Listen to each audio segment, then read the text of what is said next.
हर दिन हर समय एक नई टेक्नोलॉजी कहीं ना कहीं बन रही होती है। हर दिन हमारी लाइफ में हमें कुछ नया देखने के लिए मिलता है। ऐसे ही एप्पल हर साल अपना मैकबुक प्रो रिफ्रेश करके एक उसका अपर मॉडल लेके आता है। तो आज मैं आप सबसे बात करने वाला हूँ एप्पल के newly launched MacBook Pro 13 inch 2020 edition. Hey guys, what's up? How you all doing? And welcome to the second episode of my tech vlogs. पिछले एपिसोड को आपने इतना प्यार दिया, उसकी वजह से मैं सेकंड एपिसोड शूट कर रहा हूँ। मुझे टेक्नोलॉजी से काफ़ी प्यार है, तो मुझे अच्छा लगता है जब मैं अपना कुछ वैल्यूएबल थिंग आपके साथ शेयर करता हूँ, आपको उसका बेनिफिट हो, इसलिए मैं ये व्लॉग आप सबके लिए बना रहा हूँ। सो विदाउट एनी डिले आज का व्लॉग शुरू करते हैं। इस व्लॉग में सिर्फ आपको टेक्नोलॉजी के बारे में इंफॉर्मेशन मिलेगी। अगर जो मेरे ट्रैवल व्लॉग्स या डेली व्लॉग्स देख रहे हैं उनके लिए ये टेक व्लॉग नहीं है, क्योंकि अगर उनको टेक्नोलॉजी से प्यार नहीं है तो ये व्लॉग उनके लिए बिल्कुल नहीं है। सो विदाउट एनी डिले आज का व्लॉग शुरू करते हैं। कल रात को एप्पल ने अपना new MacBook Pro 13 inch 2020 launch कर दिया। पहले हमें ये लगा था ड्यू टू रूमर्स कि जो मैकबुक प्रो है वो 13 इंच की जगह 14 इंच आएगा और उसकी डिस्प्ले बेजल लेस हो जाएगी, जैसे कि 15 इंच को उन्होंने चेंज करके 16 इंच रखा था। बट ऐसी कोई बात नहीं हुई, उन्होंने मैकबुक प्रो 13 इंच ही रखा है। डिस्प्ले भी सेम है, बेजल्स नहीं गए। कुछ चेंजेस किए हैं प्रोसेसर में, इंटरनल्स में और कीबोर्ड में, मैं आप सबके साथ शेयर करने वाला हूँ। मैकबुक के 3 वेरिएंट लॉन्च हुए हैं। इंडिया में आपको मैकबुक के सिर्फ 2 वेरिएंट मिलेंगे, क्योंकि इंडिया में जो थर्ड वेरिएंट है वो नहीं आता, वो सिर्फ बाहर के यूट्यूबर्स या बाहर के लोगों के लिए रह जाता है। इंडिया में 2 वेरिएंट लॉन्च हुए हैं मैकबुक प्रो 13 इंच के। So the first variant that is launch in India is with 1.4 gigahertz quad core i5 8th generation processor के साथ, और जो दूसरा वेरिएंट लॉन्च हुआ है वो है 2 gigahertz quad core with 10th generation i5 processor. तो ये सिर्फ 2 वेरिएंट लॉन्च हुए हैं इंडिया में, इसके अलावा कोई तीसरा वेरिएंट नहीं लॉन्च हुआ। अगर आपको कोई और तीसरा वेरिएंट लेना है जो कि है i7 प्रोसेसर वाला, तो आपको बाहर से बाय करना पड़ेगा, क्योंकि इंडिया में वो चीज़ नहीं आती। इस बार सबसे अच्छी चीज़ एप्पल ने ये की है कि पहले बेस स्टोरेज होती थी 128 GB और उसको बढ़ा के इस बार 256 GB कर दिया गया। तो पहली चीज़ जिस पे हमारा ध्यान जाता है वो है डिस्प्ले मैकबुक प्रो 13 इंच की एग्जैक्टली सेम है पिछले साल के मॉडल की तरह। इसकी डिस्प्ले रेटिना डिस्प्ले है, IPS technology, 500 nits brightness and true tone display के साथ। ट्रू टोन डिस्प्ले आपको पता है, आपको आजकल आईफोन में भी देखने के लिए मिलती है, ताकि आपकी आइज़ पे स्टेन ना हो, इसलिए ट्रू टोन डिस्प्ले उन्होंने मैकबुक में भी डाली है, ताकि आपकी आइज़ पे ज़्यादा स्टेन ना पड़े। जब आप काम कर रहे हो तो वो इन्वायरमेंट के हिसाब से अपनी अंदर की ब्राइटनेस को एडजस्ट कर लें।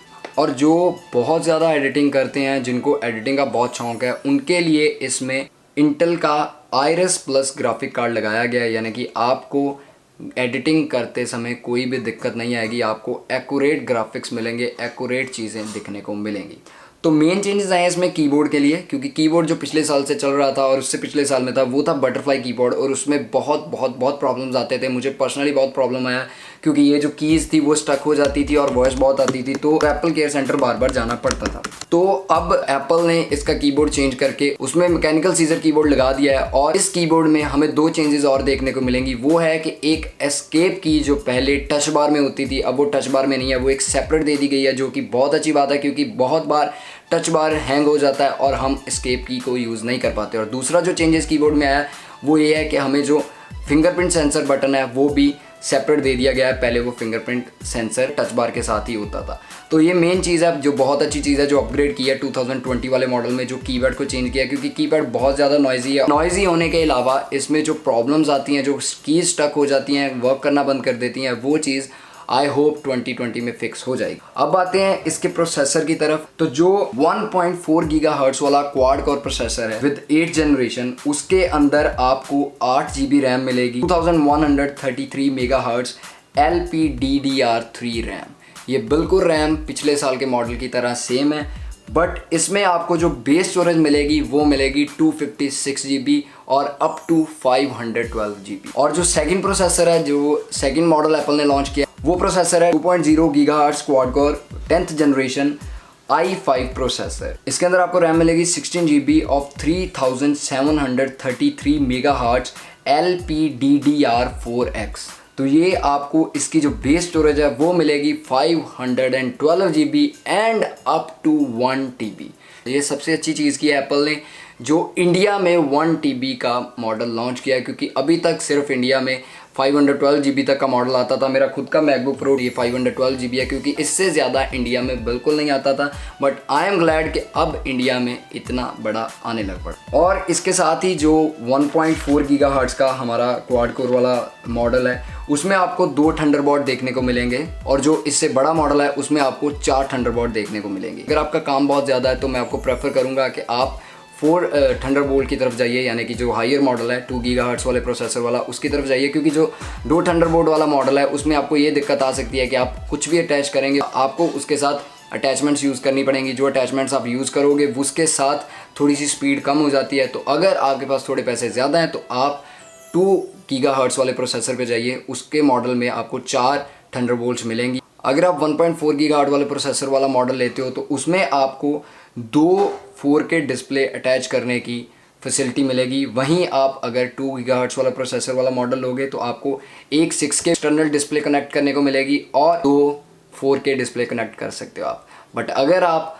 1.4 GHz वाला लोगे तो सेम उसमें आप 2 4K display external 4K display connect कर पाओगे। तो मुझे एक चीज़ इसके अंदर बिल्कुल अच्छी नहीं लगी, इसके अंदर जो वाईफाई है उसमें वाईफाई 6 की सपोर्ट नहीं है, वाईफाई 5 ही इसमें लगा हुआ है, जो कि आने वाली टेक्नोलॉजी जो आने वाली जनरेशन होगी उसमें वाईफाई 6 का बहुत ज़्यादा यूज़ होने वाला है। तो उसकी जो स्पीड होगी वो आप इस मॉडल पे नहीं मज़े ले पाओगे, क्योंकि ये उतनी स्पीड आपको नहीं देगा। एप्पल को मेरे हिसाब से इस चीज़ को अपग्रेड करना चाहिए था, क्योंकि जैसे जैसे टेक्नोलॉजीज़ आगे बढ़ रही हैं उसमें ये चेंजेस लेके आना बहुत ज़रूरी है। दूसरी चीज़ जो मुझे अच्छी नहीं लगी वो ये है कि अभी भी फेस टाइम 720p आ रहा है। पता नहीं क्यों एप्पल इस चीज़ को अपग्रेड नहीं कर रहा, क्योंकि जो मेरे जैसे यूट्यूबर हैं या आपके जैसे कोई कंटेंट क्रिएटर या कोई भी नॉर्मल पीपल है जिसको फेस टाइम करने का बहुत शौक है या लाइव जाने का बहुत शौक है, तो उसके लिए 720p इज़ नॉट इनफ। कम से कम 1080 होना बहुत ज़रूरी है, बिकॉज एक HD क्वालिटी के लिए आपको इतना कैमरे में आउटपुट होना बहुत ज़रूरी है।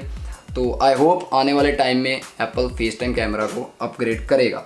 और जो एक सबसे अच्छी बात है जो आपको अच्छी लगेगी वो ये है कि अभी भी 3.5mm जैक आपको मैकबुक प्रो 2020 एडिशन में मिलेगा। I am personally fan of 3.5mm jack, because the thing is जो अब लाइटनिंग वाला आता है उसमें आपको कई बार डोंगल्स यूज़ करने पड़ते हैं, बट जो 3.5mm है वो बहुत ज़्यादा मुझे कन्वीनियंट लगता है। मैं पर्सनली बहुत पसंद करता हूँ। इसके स्पीकर्स में कोई चेंज नहीं आई है, जो 2019 में स्पीकर्स थे वही है। कोई एडिशनल स्टूडियो रिकॉर्डिंग माइक इसमें ऐड नहीं किया गया। ना कोई आपको वॉइस ओवर डालना हो तो आप विदाउट एक्सटर्नल माइक की मदद से इसमें नहीं कर सकते। वेयर एज 16 इंच जो मॉडल है उसमें आप बड़ी आसानी से स्टूडियो माइक यूज़ कर सकते हैं, क्योंकि उसमें वो फैसिलिटी है। उसमें आपको कोई एक्सटर्नल माइक की ज़रूरत नहीं है। उसमें आप जो इनबिल्ट मैकबुक में माइक है उसके साथ ही आप वॉइस ओवर डाल सकते हो। इसी के साथ ही हमें सेम बैटरी मिलती है जो पिछले साल थी, सेम आउटपुट है, सेम उसकी कैपेसिटी है, बिल्कुल सेम है। इसकी जो इंडिया में स्टार्टिंग प्राइस है वो है 1,22,900। ये है 1.4 GHz प्रोसेसर वाले की i5 8th जनरेशन, जिसमें आपको 256 बेस रोम मिलेगी और 8 GB रैम मिलेगी। अगर आप इससे हाई मॉडल लोगे जो कि है 1.4 GHz i5 processor 8th generation with 512 GB रोम, आपको पड़ेगा 1,42,900। अब इसके आगे अगर आप इससे बड़े प्रोसेसर वाला जो कि है 2 GHz i5 processor 10th generation 512 GB, उसमें आपको ये पड़ेगा 1,74,900। और जो लास्ट मॉडल आता है जो कि है 2 GHz i5 processor with 10th generation, वो आपको पड़ेगा 1,94,900 का। उसमें आपको 1 TB की रोम मिलेगी और 16 GB रैम मिलेगी। मेरे हिसाब से ये मॉडल सबसे बेस्ट है, क्योंकि जो तो बहुत हाई एंड काम करते हैं और जिनको डाटा रखने का ज़रूरत होती है उनके लिए ये वाला मॉडल परफेक्ट रहेगा। मैं पर्सनली जब ट्रैवल करता हूँ मुझे 13 इंच बहुत ही ज़्यादा कन्वीनियंट लगता है as compare to 16 inch, because while travelling हमें 16 इंच थोड़ा बड़ा हो जाता है, but 13 inch is the perfect gadget which you can carry while travelling. But if you have very high end work and आपका अगर कोई इंडिया से बाहर रहता है तो आई प्रेफर वहाँ से आप i7 प्रोसेसर वाला मंगवा लो, क्योंकि वो इस समय दी बेस्ट प्रोसेसर है और उसमें आपको जो रोम मिलेगी जो रैम मिलेगी वो भी ज़्यादा होगी और उसके स्पेसिफिकेशन इससे 25% फ़र्क होगा और उससे आपको आपके काम करने में और इजी होगा। मैं पर्सनली अपना मैकबुक प्रो 13 इंच अपग्रेड करूंगा, बट नॉट नाउ, क्योंकि मेरा मैकबुक प्रो 13 इंच टूट चुका है। यहाँ से आपको दिखेगा नहीं, ये बहुत पुरानी कहानी है, मैंने बहुत पहले तोड़ दिया था, पता नहीं लगा कैसे टूटा, बट चलो anyhow but I am planning to buy my new MacBook Pro, but इस साल नहीं लूँगा, शायद नेक्स्ट ईयर लूँगा, क्योंकि अभी जो चेंजेस आए हैं, जो मुझे चेंजेस लगे हैं मेरे मैकबुक के हिसाब से, अभी वो चेंजेस मुझे इतने ड्रास्टिक नहीं लगे, क्योंकि मेरे पास जो मॉडल है वो इस साल मॉडल आया है जो कि 1.4 गीगाहर्ट्ज़ वाला प्रोसेसर है। तो मैं अपग्रेड नहीं करूँगा, मुझे रोम की ज़रूरत है, यानी कि मुझे 1 TB हार्ड डिस्क चाहिए, बट द थिंग इज़ कि मैं वो एक्सटर्नल SSDs यूज़ कर लेता हूँ, मेरा काम चल जाता है। एंड इसके साथ ही आज का टेक ब्लॉग ख़त्म करता हूँ। आई होप ये ब्लॉग आपको अच्छा लगा होगा। अगर अच्छा लगा है तो लाइक कर देना, शेयर कर देना, कमेंट कर देना। पिछला ब्लॉग आपने बहुत ज़्यादा पसंद किया था, तभी मैं ये ब्लॉग लेके आया हूँ आप सबके लिए। उम्मीद करता हूँ आपको पसंद आया होगा। लाइक शेयर कमेंट कर देना, और अगर चैनल पर नए हो सब्सक्राइब कर देना। अगर पुराने हो, नए टेक ब्लॉग्स की वेट करो या ट्रैवल ब्लॉग्स की वेट करो। I love you all guys. हंसते वसदे और आप सारे चढ़ती क्लास रखे थे खड़का के।